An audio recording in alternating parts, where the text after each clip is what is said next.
Welcome to Real Talk, Real Growth. I'm your host, Linda Ostovitz. You know me as direct and to the point, real talk, and always looking for ways we can connect and help each other prosper. Real growth. Join me each month as I have meaningful, practical discussions with guests who are on the cutting edge of business. We'll talk and you'll grow. This is Real Talk, Real Growth.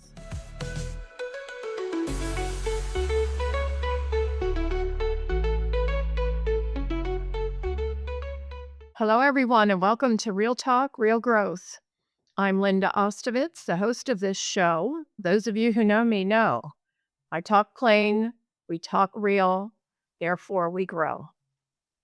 Today, I am thrilled to have one of my dear friends with me, Cheryl Brown, who is an attorney. I met Cheryl in Howard County, probably as a result of our relationship through the Howard County Chamber of Commerce, but maybe even earlier than that. And she has been historically in her life labor and employment attorney with a firm in Columbia, Maryland, but not all that long ago made the decision to leave us, for which we are saddened, but we understand that for her, it was the right decision and gave her an opportunity that she was very interested in. So we're going to explore that with Cheryl a little bit. But first of all, Cheryl, welcome to this podcast, Real Talk, Real Growth. Thrilled that you said yes to me. Thank you so much, Linda. Anytime that Linda and I can get together and talk is always a pleasurable experience. And I said earlier that we could talk for hours. So I'm happy that you invited me. Thank you for saying yes. Yes. So as I have hinted a little bit in terms of your career, you were an attorney with Davis, Agnor, Rappaport, and Scowney, which is a well-established Columbia law firm. How long were you with them, Cheryl? 13 years. Mm-hmm. And you did practice primarily in the labor and employment field. Is that correct? I did. Yes. The entire time. Mm-hmm. So not only were you practicing as a lawyer for the firm, but you were also very engaged in the community in Howard County. I was. So would you share a little bit about what your other engagement has been in the county? Absolutely. Davis, Agnor, Rappaport, and Scowney is part of their values is the community. And it's one aspect of the firm that I took seriously was always giving back to the communities that we served, which a lot of companies do. But we were always encouraged to engage with, I guess, charitable organizations, business groups that really not only focused on the clients that we serve, but enhanced our practices as well. So as a labor and employment attorney within the business practice group, we were members of the Howard County Chamber of Commerce. I also was involved with SHRM, which is the Society for HR Management, not only their local chapter, but their national chapter. I was also involved on the board at Northwest Hospital, which is part of LifeBridge community. And throughout all of these organizations, even from the beginning, when I first joined the firm, the best way to get involved in an organization is to join a committee. Absolutely. And that's how you make connections, friends, professional friends. That's how you really become invested in that organization. So I just started volunteer for a committee, and kind of once you volunteer for a committee, you're off and running. They look at you like, oh, we have you, and you're that person. But for me, it's easy to do that. It's easy to give back and really become engaged with that, especially with the support of the firm that I had. And that really became my family as well, like my professional family. But you make a lot of really good friends along the way. That's interesting when you say you join a committee and you're off and running, and oh my, isn't that the truth? But just to be clear, when my little spoiler alert here is when Cheryl decided to leave Maryland, she was the chair of the board of the Howard County Chamber of Commerce. So off and running directly to the top, to be a little more precise, is where she was when she made the decision to leave. So where are you from originally? So I grew up in North Carolina in Winston-Salem, and my entire family lives in North Carolina. When I left after high school, I had not really lived in North Carolina since high school. I went to college in Atlanta. I worked in DC, went to college in Pennsylvania. My husband and I moved around and we ended up in Maryland where we were 20 years in Maryland, 3 boys in Maryland. So the majority of my adult professional life has really been in Maryland. So it was not an easy decision to choose to leave for so many reasons, but I grew up in North Carolina, and that's where my parents and family live. So that was one of the decisions that we made. Here you are, mid-career, at the top of your game, at the top of your community involvement. It must have been some really powerful pulls, if you will, that caused you to make the decision to leave Maryland and you returned to North Carolina. So, first of all, where did you go in North Carolina? Asheville, North Carolina, which is in the western part of the state in the mountains. Okay, I've never been there, but I've heard wonderful things about Yes. how beautiful it is and how fun it is. Mhm. So, we'll have to put that on our list to visit you there. So, what made you leave your work here and your life in Maryland and move it to North Carolina? So, as life goes, you don't ever plan these things. So, it's just one of these opportunities that came about. And I think to your point, I wasn't looking to leave my firm. I wasn't looking to leave Maryland. I think my husband and I had always talked about ending up possibly in Asheville, North Carolina, or purchasing maybe a second house in Asheville, North Carolina, because we love Asheville. We love the mountains. My boys went to camp there. We vacation there, and it's only an hour and a half from my parents, which is in Winston-Salem, North Carolina. So that was in the background. So when you have an opportunity, a professional opportunity that presents itself in the place that you've always thought you would end up someday, you start looking at things a little differently. And I remember when I had the opportunity, crazy. If you had asked me this a year ago, I would have said, no, this was never on the table. But it piques your interest. And I think you have to look at things. And I think my husband even said 5 to 7 years too soon, we would be having this conversation, but we're now having this conversation. Life throws it at you. You have to have that conversation. And I loved Davis Agno Rapport and Scoutney. I love my professional friends in Maryland. I loved what I was doing. There was no particularly reason to say, oh, I have to move. But my parents are older. As they're aging, there's no one here other than myself. My sister's in Colorado. It's an area we love, and it's a completely different professional opportunity. And I love the name of your podcast because if you don't challenge yourself and you don't continue to move and take risk or push yourself outside of the comfortable box we live in, you don't know the potential of your growth. And I think from a professional side, that was very enticing to see if I could push myself even in my 50s, which is a crazy time to be thinking of this. But yeah, I kind of took a risk and pushed myself with all that other stuff being positive. I knew I had kind of a comfort level that I could do it, even though there's somewhat of a safety net because it's North Carolina, it's safe, it's family, it's a place we like. But yeah, I took that leap. Very, very crazy. But you know what's occurring to me is that even though you and Bill anticipated that you might end up back there someday, even if it was a second home, you did this on your terms. Mhm. And so many big things that happen in our lives are precipitated by something over which we have no control that makes us say, "Oh, I need to do this." And you mentioned your parents who are getting older but it was a choice. It was Yeah. absolutely a choice that you made.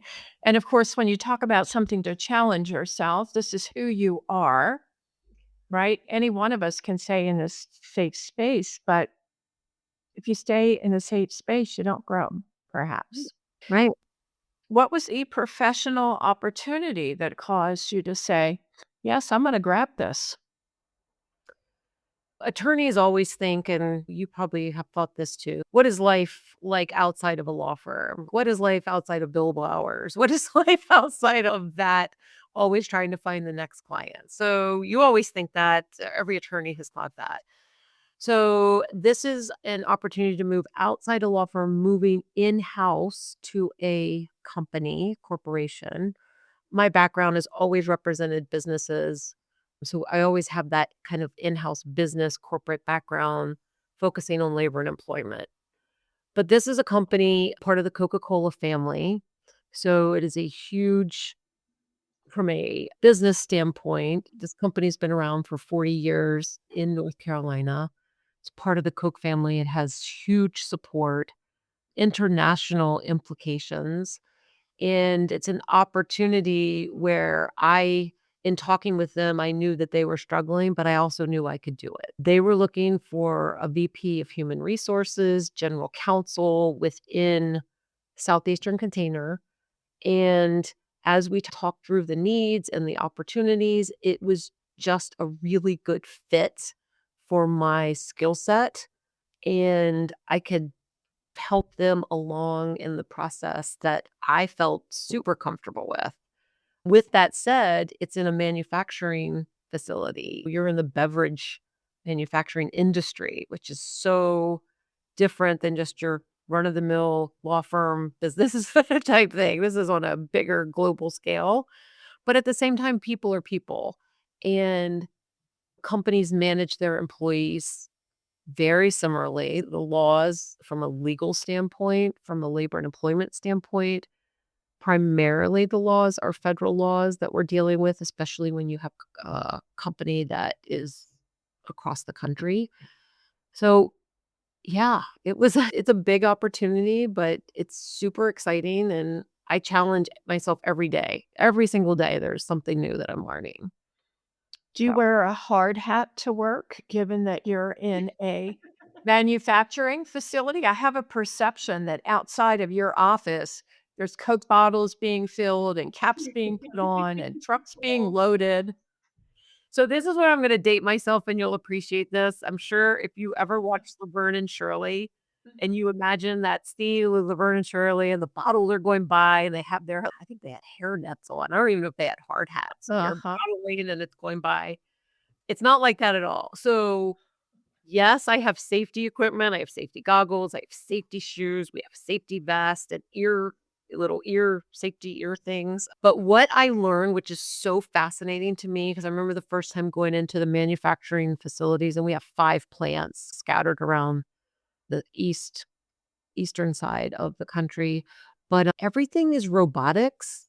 Everything is equipment. You see very few people. That's not to say that there's not people out there, but it's a lot of engineers, industrial engineers running equipment that I wouldn't even be able to comprehend how that equipment is being run. It is very technical. And that was kind of an aha moment to recognize how far we've come in just because I'm not in that space, but I've learned so much. And we recently went to Germany because a lot of the manufacturing equipment for the beverage industry is in Germany. And they just held their big conference called Drink Tech. It's an international conference for all beverage manufacturers across the world. And they hold it every 3 years. And it's an opportunity to learn about that equipment. And the equipment, you have separate equipment for filling, you have separate equipment for making bottles, you have separate equipment for making the little closures that go on top, and the separate equipment for the plastic bottles and the glass bottles and the cans and the beer industry. It's a fascinating industry, but yeah. So those are the type of opportunities that are afforded me right now, and just I'm learning a lot. I'm a lawyer. I work in an office. I work in a courtroom. I would know I can't even imagine what a big difference this is for you, like you've described, a whole 'nother industry, but I guess the thing that's maybe consistent is you're still dealing with people, and so Yes. when you talk about HR, you're still dealing with people. Are you encountering different types of issues with people in Asheville than what you were in Columbia, Maryland? Or do you find that HR issues are HR issues? HR issues are HR issues, but I think what I have learned is that when you're in a manufacturing facility, there's a distinction between your plant employees, your hourly employees, and what's important to them and what concerns they have versus employees who are in an office, your salaried employees. So that has been, you have to be approachable and you have to understand what they are going through and their day-to-day lives. I think to them, it's so different than what I think we experience. So that has been an opportunity to really get to know some of these employees. And part of, and this is just who I am, is making sure that I go and go out on the floor and I'm going to all these shift changes and I'm meeting all these employees and I'm actually traveling to every single plant, which is part of my 90-day goals to make sure that I meet with all the shifts and the employees and understand because I don't think you can really lead until you understand what they're going through. Such wisdom to do that. Mm, You can't manage people unless you know them. You can't you help them can't. unless you know them. Uh-uh. So, yay to you for doing that. And then the other aspect of your job is general counsel, which Mhm. is different from HR. And so, does being general counsel to basically a manufacturing place different from being from the work that you did for really businesses and corporations that maybe weren't in the manufacturing arena? Yeah, knock on wood. I'm gonna say this lightly because I hope nothing happens, but so far so good in that space. And we have a big support system of outside counsel. So a lot of it is coordinating with them and making sure that we're on the same page and things are running through me. I think just from a business background, making sure that our contracts are in place and looking at things internally and certain issues may come up. Probably the biggest issue in a manufacturing plant is safety. Safety is the top priority, and that aligns so well with the labor and employment side of it. OSHA, a lot of our legal issues would come up with hiring or firing, so most of their issues. But if there is a need to hire outside counsel, let's say, for international purchases. That's something that our international attorneys would deal with, or making sure our outside real estate attorneys, because we have plants in so many different states. You have to rely on your outside counsel and then you just help support them. We're trained to ask those questions and we're trained to know what we need to know in order to have conversations with outside counsel, and they haven't.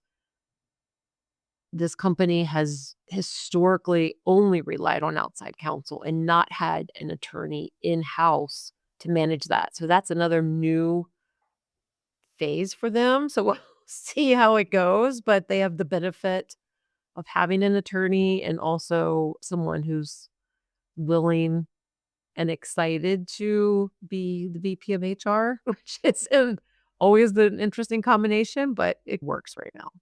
That's huge. I was actually going to ask you when you stepped into the role of VP of HR and of general counsel, were you filling a vacated position, or it sounds like you are creating the position of general counsel? Is that right? Yes. Yes. Okay. That's a cool place to be, right? You It get to write the script and create the outline of how it all works.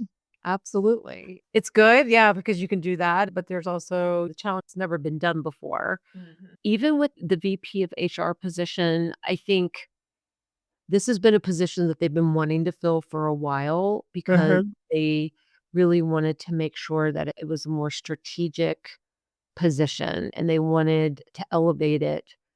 Because what I've learned is, and this is a testament to the company, is a lot of these employees who've worked here 30 and 40 years. Wow. And I think 13 years at DARS is a long time, but these employees, 30 to 40 years, Linda.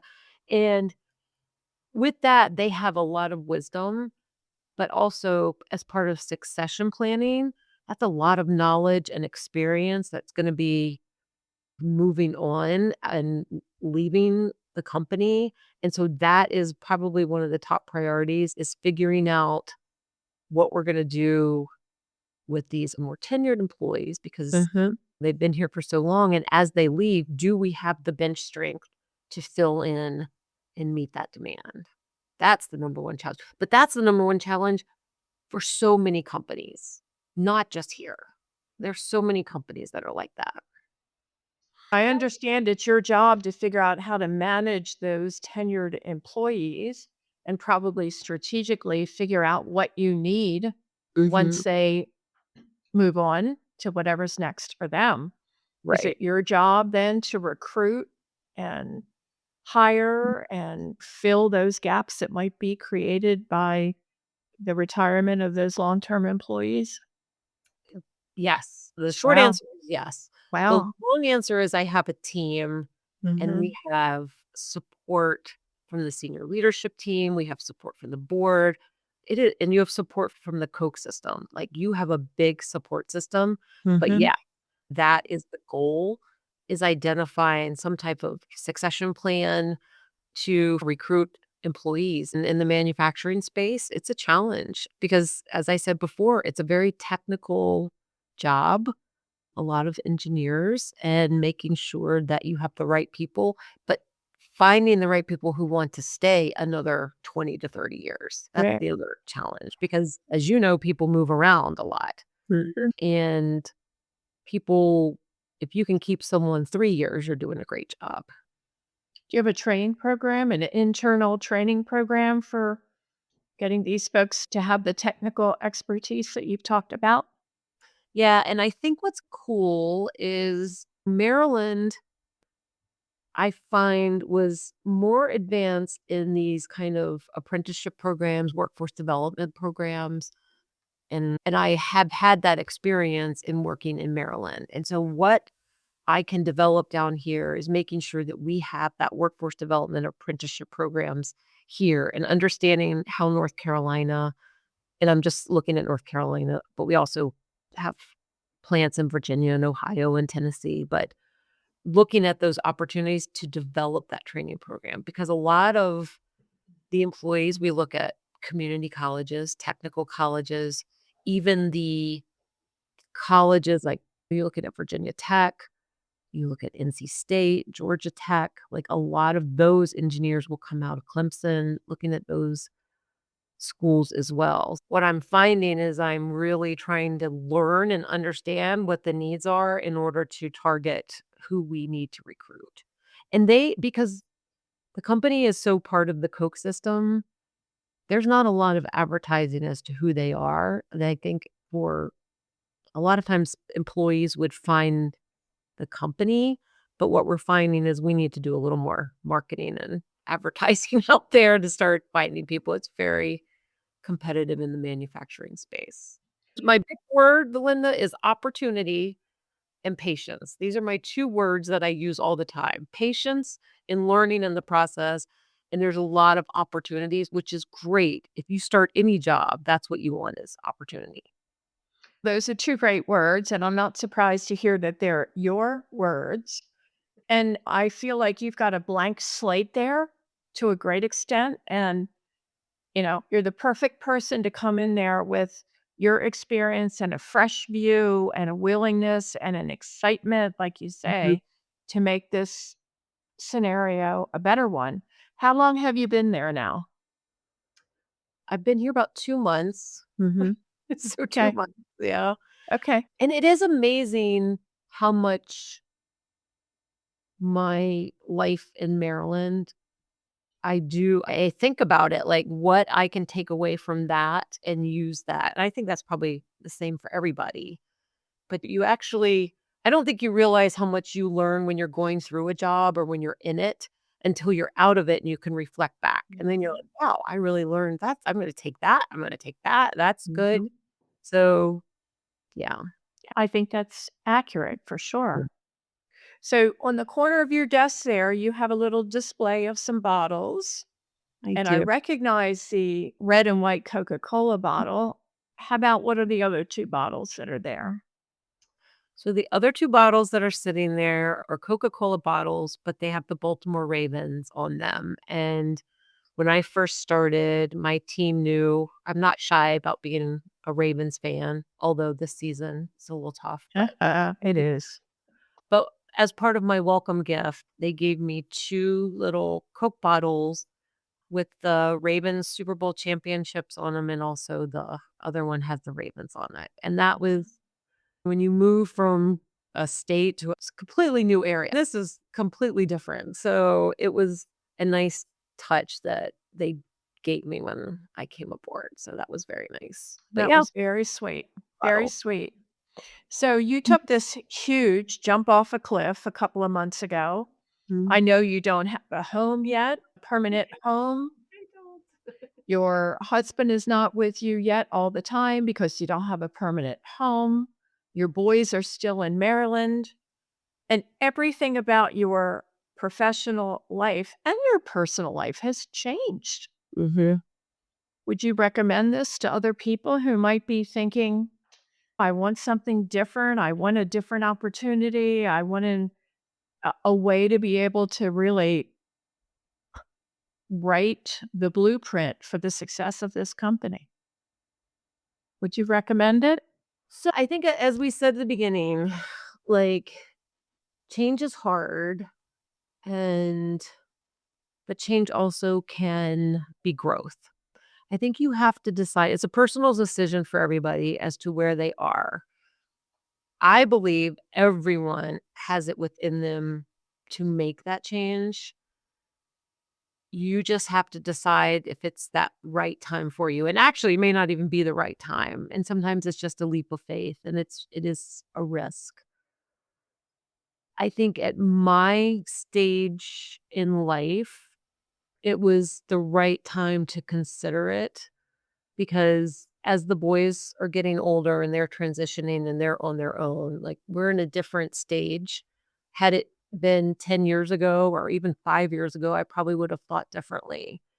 But sometimes things happen at the right reason. And it's a courageous act to say, okay, I'm going to do this. I don't know what's going to happen. I have no idea. But if I don't take that opportunity and try it, I probably would regret passing it by. And if you are going to regret passing over an opportunity, then that probably tells you you should be challenging yourself and taking it. I don't know how I honestly I don't know. It all happened so fast. It was moving fast. There were many conversations with my family. I worried about the firm. I worried about the chamber. I worried about the boards I was on and the friends that I had. And yeah, I guess I believed I could do it and everything in Maryland would still be okay, which of course it is. Of course, everything is fine. And that the friendships that I have will always be my friendships and my professional group will always be there because we really have developed those connections that we talked about at the beginning when you join a committee, when you become engaged. It's not always about the organization, it's about the people that you work with. And I will be honest, I miss people. It's hard when you look back on LinkedIn and you see everybody doing things that you know you did. But I will tell you, I have my first chamber meeting next week, and I went to a SURE meeting a couple weeks ago. So just give me a couple months and I will continue to be getting involved. Oh, actually, in the United Way, went to a United Way meeting. So I'm exploring opportunities down here because it is important to me to be a part of the community. And when you're in house, you don't always have that opportunity as you did with the law firm. So It's not always about networking, but here I look at it as marketing the company and recruiting it and making sure that we're the company that everybody wants to work at. That's the only difference. It's still networking, but I kind of pivot. That makes sense. And is your company supportive of that effort? Because that's so much of who you are. I know. Yeah. So far, so good. I think if it's all part of kind of marketing who we are and recruiting and making sure that people want to work here because there's a face and there's an image and it's like, hey, wait a minute, they're involved. They do more. It's not just that manufacturing plant up on the mountain. So, yeah, I think it's an opportunity. There's my word. Uh-huh. And we'll see. We'll kind of explore that and see what happens because, yeah, it's good. Recruiting is hard and we don't have necessarily a marketing team because it's Coke. Like they Coke has, I don't know. It's very unusual to be in that situation. And so I'm, I guess, recruiting, marketing, communication, Uh-huh. Uh-huh. legal. I don't know. I have all these hats right now. You wear them beautifully. I will tell you, you gave me chills as you were talking about a courageous act. I used the less elegant term, jumping off a cliff, but it was a courageous act that you took and about friendships. But Mm. knowing you as well as I do, they're so fortunate to have you, and especially to have you in a role where you are creating. You're Mhm. not walking in and saying, "Okay, I can check the boxes for this job description." You are creating the job description, which I think is so cool, and the strategy and you being out there with your beautiful face as the face of Coke. Oh, who could be more fortunate than to have that? So, thank you so much for joining me today on Real Talk, Real Growth. Maybe we should check in with you in a couple of months Yeah. and you'll be telling me you're running this group and that group and on the board and the chairperson and hopefully have a permanent home that you and Bill have found and love to spend the rest of your days in. That would be great. And I want you to come visit. And I think my experiences and friendships in Maryland only prepared me for this job. You know what? You give as much as you receive, my dear. Mm. And no relationship is a one-way street, even if it's not a good one, right? But the best ones are two-way streets, and we all learn from each other and help each other. And I'm so happy to see you and wish Yeah. you all the best and thrilled for what you've accomplished so far. And Mm. I will talk to you soon. Thank you for joining us on Real Talk, Real Growth. Cheryl Brown, ladies and gentlemen. Thank you, Linda.